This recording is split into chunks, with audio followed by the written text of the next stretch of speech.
வணக்கம் நண்பர்களே, வாழ்க வளமுடன் நலமுடன் பணமுடன். நிறைய பேருக்கு பார்த்தீங்கன்னா ஃபைனான்சியல் கிரைசிஸ், ஃபைனான்சியல் டைட்டாக இருக்கும், இழுத்துக்கோ பிடிச்சிக்கோ அப்படின்ட்டு இருக்கும். பிஸ்னஸ்லேயும் பார்த்தீங்கன்னா ரொம்ப ஸ்லோவாக இருக்கும், கொடுத்தது வராது. இந்த மாதிரி நிறைய பிரச்சனைகள் வந்து எல்லாருக்கும் வாழ்க்கையில் பிரச்சனை இல்லாத நபர்களே கிடையாது இல்லைங்களா? திருக்குறளில் சொல்கிற மாதிரி மழை விழுகுது, எந்த இடத்துல விழுகுதோ மக்களும் அது போன்ற தன்மையை பெற்றவர்கள் ஆவார்கள். மக்களும் தாங்கள் எந்த கூட்டத்தில் சேர்க்கிறார்களோ அது போன்ற தன்மையை பெற்றவர்கள் ஆவார்கள் சொல்கிறாங்க. மழை தண்ணி ட்ரைனேஜில் விழுந்தால் சாக்கடையாகும், கடலில் விழுந்தால் உப்பாகும், குளத்தில் விழுந்தால் நல்ல தண்ணியாக இருக்கும் இல்லைங்களா? அதே மாதிரி மக்கள் நல்லவங்க கூட சேர்ந்தால் நல்லவனாக இருப்பாங்க, ரிச்சோடு சேர்ந்தால் ரிச்சாக இருப்பாங்க, பூவரோடு சேர்ந்தால் பூவராக இருப்பாங்க. அந்த கூட்டத்தோட கேரக்டர் தான், ஆட்டிடியூட் கேரக்டர் தான் வரும்.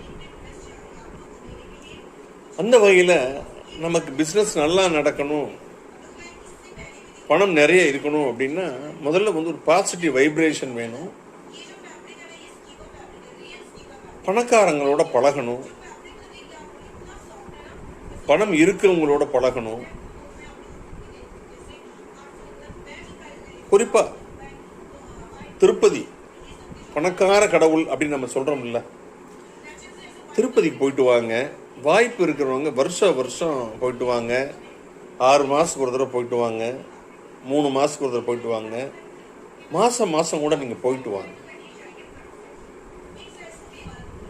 நீங்க போயிட்டு வரும்போதே உங்களுக்கு சில மாற்றங்கள் வந்து தானாகவே தெரிய ஆரம்பிக்கும். நான் நிறைய பேருக்கு சொல்லியிருக்கிறேன், அந்த வைப்ஸ், இந்த பாசிட்டிவ் வைப்ரேஷன் வந்து கிடைக்கும், உங்களுக்கு நிச்சயமாக கிடைக்கும்.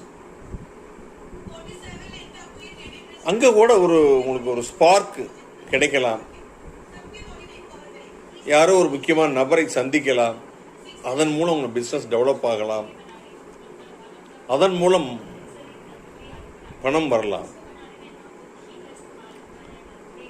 இந்த மாதிரி நிறைய வாய்ப்புகள் இருக்குது. அதனால் வந்து நீங்கள் பணம் வேணும் அப்படின்னு நினச்சிங்க அப்படின்னா வந்து அடிக்கடி திருப்பதிக்கு போயிட்டு வாங்க. திருப்பதி வெங்கடாஜலபதியை போய் உடனே ஓடி வராதிங்க. இரவு நேரம் தங்கி ஈவினிங் ஒரு தரிசனம், காலையில் ஒரு தரிசனத்தை முடிச்சுட்டு வாங்க.